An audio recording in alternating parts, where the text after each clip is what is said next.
नमस्कार दोस्तों, AKV technical में आपका स्वागत है। दोस्तों आज हम लोग एक छोटा सा 5 वोल्ट का जो एडेप्टर होता है मोबाइल के लिए उसे बनाना सीखेंगे। तो उसे बनाने के लिए किस तरह से कहाँ कहाँ पे हम लोग को चेक करना पड़ेगा वो हम लोग आज जानेंगे। तो इसे खोलने के लिए पहले क्या करेंगे कि यहाँ से स्क्रू खोल लेंगे। तो हम पहले ही इसे खोल चुके थे, तो हम सिर्फ आपको बताएंगे किस तरह से इसे बनाना है और कहाँ कहाँ पे हम लोग को चेक करना है ताकि हम इसका फॉल्ट फाइंडिंग कर सके। ठीक है, तो यहाँ पे देखिए इसका ये एडेप्टर में जो सप्लाई जाता है वो देखिए इसी से जाता है, ये दोनों पिन से। ठीक है, ये पिन यहाँ पे इस तरह से ऐसा रहता है और इसमें जाता है। ठीक है, तो इसे हम पहले क्या करेंगे, इसे निकाल लेते हैं इसके सर्किट को।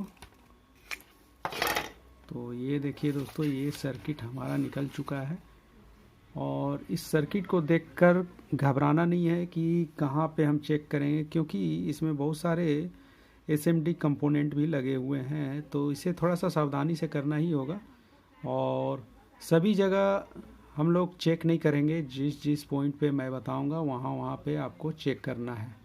ठीक है, तो यहाँ पे देखिए सबसे पहले तो हम लोग सप्लाई सेक्शन को चेक कर लेंगे जहाँ पे सप्लाई इन हुआ है इस सर्किट बोर्ड में। ठीक है, यानी कि ब्रिज रेक्टिफायर जो 4 डायोड यहाँ पे जहाँ पे लगा हुआ रहता है, तो वो एरिया जो हमारा है वही हमारा पावर सप्लाई है, पावर सेक्शन है, यानी कि डेंजरस सेक्शन है। यहाँ पे 230 वोल्ट इन होता है। ठीक है, और इस एरिया में जहाँ पे आपको एक डायोड दिखेगा और जो कैपेसिटर है वो कैपेसिटर को जब देखेंगे आप तो वो वोल्टेज उसका बहुत कम दिखेगा। जैसे देखिए यहाँ 10 वोल्ट है, ये 470 यूएफ 10 वोल्ट। ठीक है, यानी कि ये जो सेक्शन हो गया ये हमारा डीसी सेक्शन हो गया। इसे आप हाथ भी लगाएंगे तो कुछ नहीं होगा, लेकिन अगर इस एरिया में आप हाथ लगाएंगे, देखिए यहाँ पे आप देख सकते हैं, यहाँ पे देखिए यहाँ से यहाँ तक सर्किट जो है इधर का अलग है, इधर का अलग है।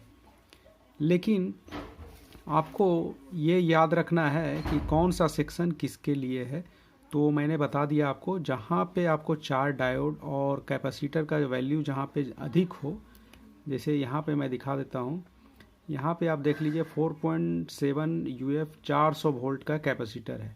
ठीक है, 400 वोल्ट का कैपेसिटर है, यानी कि हम यहाँ पे हाई वोल्टेज इनपुट करवा रहे हैं, इसलिए 400 वोल्ट का कैपेसिटर लगा हुआ है। ठीक है, तो यहाँ पे हम लोग पहले क्या करेंगे, इनपुट को चेक करेंगे, आउटपुट को बाद में चेक करेंगे। क्योंकि अगर इनपुट ही नहीं मिलेगा इस सर्किट को तो आउटपुट ऑटोमेटिक नहीं निकलेगा। ठीक है, तो हम लोग को पहले इनपुट को चेक कर लेना है, इनपुट सही से हमारा मिल रहा है कि नहीं। तो सबसे पहले हम यहाँ पे सर्किट को ट्रेस कर लेते हैं। सर्किट में जैसे देखिए यहाँ पे ये वाला पिन जो है यहाँ पे टच करता है, यानी कि ये दोनों पिन में हमारा 220 वोल्ट सप्लाई इन हो रहा है। तो इन वाले जगह पे हम देखेंगे क्या क्या चीज़ लगा हुआ है। जैसे यहाँ पे हम देखेंगे इस पिन में यहाँ पे क्या लगा हुआ है। तो यहाँ पे देखेंगे तो यहाँ पे देखिए एक फ्यूजेबल रेजिस्टेंस लगा हुआ है 1 ओम का। ठीक है, तो ये 1 ओम का रेजिस्टेंस के थ्रू ये वोल्टेज यहाँ पे आया है और यहाँ पे आने के बाद यहाँ पे देखिए ब्रिज रेक्टिफायर जो डायोड लगा हुआ है 4 डायोड, इस डायोड के थ्रू यहाँ पे माइनस आया है और इस वाले पॉइंट से यहाँ पे भी 2 डायोड लगा हुआ है। एक यहाँ पे देखिए यहाँ से यहाँ है और मैं यहाँ से देख लेता हूँ इधर से। देखिए यहाँ पे एक डायोड जो है आप देख लीजिए यहाँ से लेकर यहाँ तक, यानी कि इसमें गया है, ये माइनस हो गया हमारा। और इसी से एक डायोड और लगा हुआ है, यहाँ पे आप देख सकते हैं ये वाला डायोड। ठीक है, ये डायोड यहाँ पे गया है, यानी कि इस पॉइंट पे। तो ये हमारा पॉजिटिव हो गया, क्योंकि डायोड का जो यहाँ पे आप देख सकते हैं, डायोड का जो ये देखिए मार्क वाला जो साइन आपको दिख रहा है ये हमारा पॉजिटिव है, यानी कि ये वायर ये इसका जो लेग है वो हमारा यहाँ से मिला हुआ है। इसे पहचानने का, प्लस माइनस पहचानने का एक और तरीका है। जहाँ पे कैपेसिटर लगा हुआ होता है तो कैपेसिटर में देखिए माइनस यहाँ पे दिख रहा है और यहाँ पे प्लस। ठीक है, तो ये कैपेसिटर के थ्रू ही हम समझ सकते हैं कि यहाँ पे और यहाँ पे वोल्टेज आएगा, हाई वोल्टेज। तो यहाँ पे देखिए, यहाँ पे माइनस, यानी कि यहाँ पे माइनस रखेंगे, यहाँ पे प्लस रखेंगे। तो यहाँ पे हम दोनों वोल्टेज को चेक कर लेते हैं, यहाँ पे वोल्टेज आ रहा है या नहीं, ठीक है। और इसे चेक करने के लिए आपको एक सर्किट तैयार करना होगा, क्योंकि एसएमपीएस का जब भी काम करें तो उसे आप सीरीज में ही करें। डायरेक्ट करेंगे तो वो आग लगने का भी डर हो सकता है, सर्किट आपका पूरा डैमेज हो सकता है। तो इसलिए आप सीरीज सर्किट का ही यूज करें। सीरीज सर्किट बनाने के लिए मैं एक वीडियो ऊपर में दे रहा हूँ, उसे क्लिक करके आप बना सकते हैं, देख सकते हैं उस वीडियो को, किस तरह से मैंने सीरीज सर्किट बनाया है एसएमपीएस चेक करने के लिए, ठीक है। तो यहाँ पे अभी हम यहाँ पे वोल्टेज दे देते हैं, और यहाँ वोल्टेज देने के बाद हम इस पॉइंट पे चेक करेंगे, कैपेसिटर के प्लस और माइनस वाले पॉइंट पे, ठीक है। अगर यहाँ पे नहीं मिलेगा तो हम और पीछे रिवर्स में आएंगे। इसके पहले कौन कौन सा कंपोनेंट लगा हुआ है, डायोड लगा हुआ है, रेजिस्टेंस लगा हुआ है, वो सबको बारी बारी से चेक करेंगे। तो सबसे पहले हम कैपेसिटर पे चेक कर लेते हैं, यहाँ पे सप्लाई देने के बाद, ठीक है। तो यहाँ पे हम सप्लाई पहले दे देते हैं 230 वोल्ट, जो मेन सप्लाई होता है वो हमें देना पड़ेगा यहाँ पे, और एक सप्लाई यहाँ पे देना पड़ेगा, ठीक है।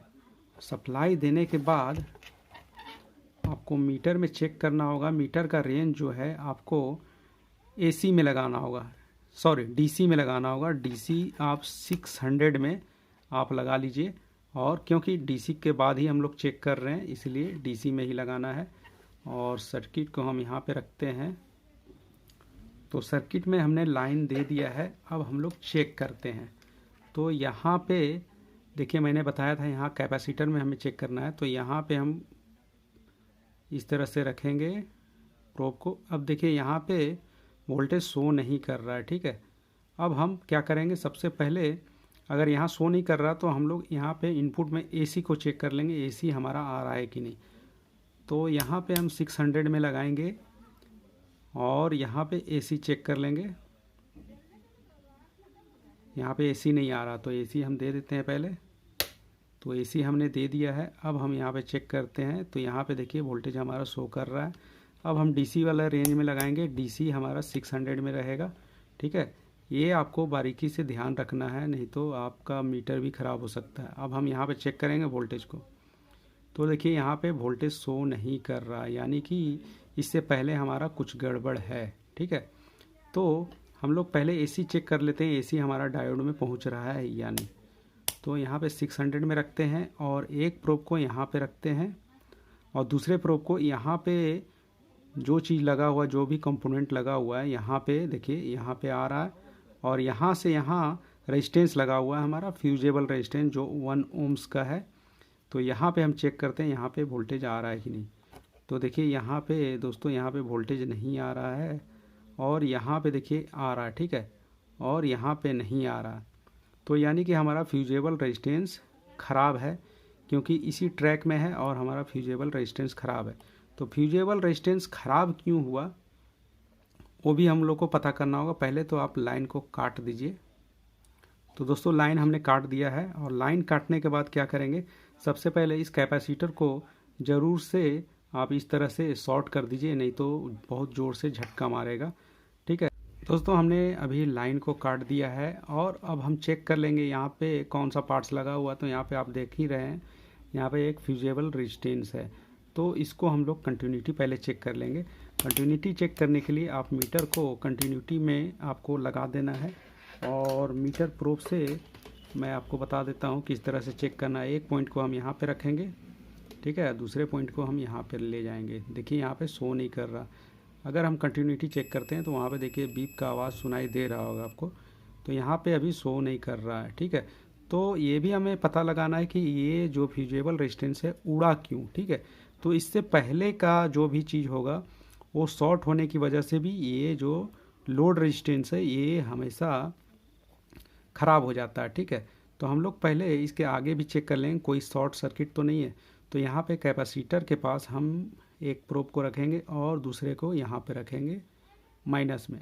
तो यहाँ पे देखिए आपको कोई कुछ शो नहीं कर रहा, यानी कि इधर का जो सर्किट है हमारा ठीक है। और इसमें लगाते हैं तो देखिए यहाँ पे शो कर रहा है, लेकिन यहाँ पे शो नहीं कर रहा है, यानी कि इधर का सर्किट जो है हमारा वो ठीक है। कभी कभी क्या होता है कि रेजिस्टेंस ओवर हीटिंग की वजह से भी ख़राब हो जाता है। तो हम लोग क्या करेंगे, अभी इस रेजिस्टेंस को बदलेंगे और देखेंगे ये काम करता है कि नहीं। ठीक है, तो देखिए ये रेजिस्टेंस हमारा खुल गया और इसके जगह पे 1 वाट का ही रेजिस्टेंस हमें लगाना है। ठीक है, तो अभी हम लगाकर चेक कर लेते हैं। इसका वैल्यू आप घटा बढ़ा भी सकते हैं, कोई दिक्कत नहीं, 10 ओम्स तक भी आप लगा सकते हैं।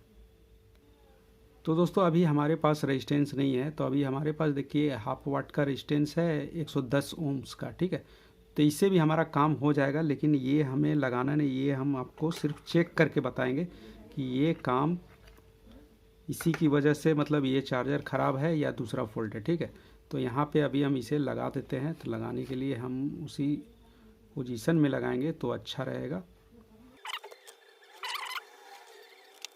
इसे आप जब भी बनाएं दोस्तों तो थोड़ा सा आपको ख्याल रखना पड़ेगा, क्योंकि ये बहुत डेंजरस चीज़ है।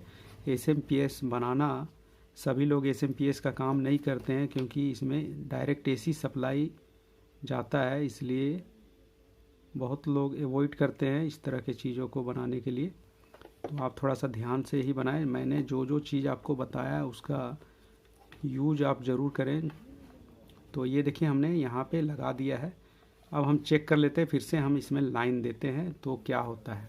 तो देखिए हमने लाइन दे दिया है सर्किट में। अब हम लोग चेक कर लेते हैं जिस पॉइंट पे मैंने आपको बताया था उसी पॉइंट पे पहले एक प्रोब को यहाँ पे रखेंगे और मीटर का जो रेंज है वो 600 में एसी में रखेंगे। ठीक है, और उसी रेजिस्टेंस के आउटपुट पे चेक करेंगे जहाँ पे हमने पहले चेक किया था। ठीक है, तो यहाँ पे जब चेक करेंगे तो यहाँ पे देखिए वोल्टेज आपका शो कर रहा है, यानी कि हमारा रेजिस्टेंस का ये प्रॉब्लम था।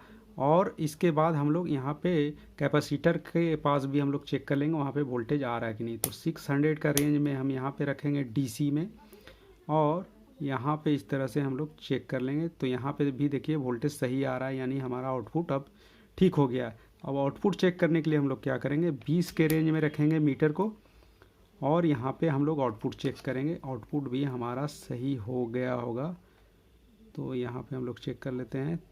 तो देखिए दोस्तों आउटपुट भी हमारा सही हो गया है।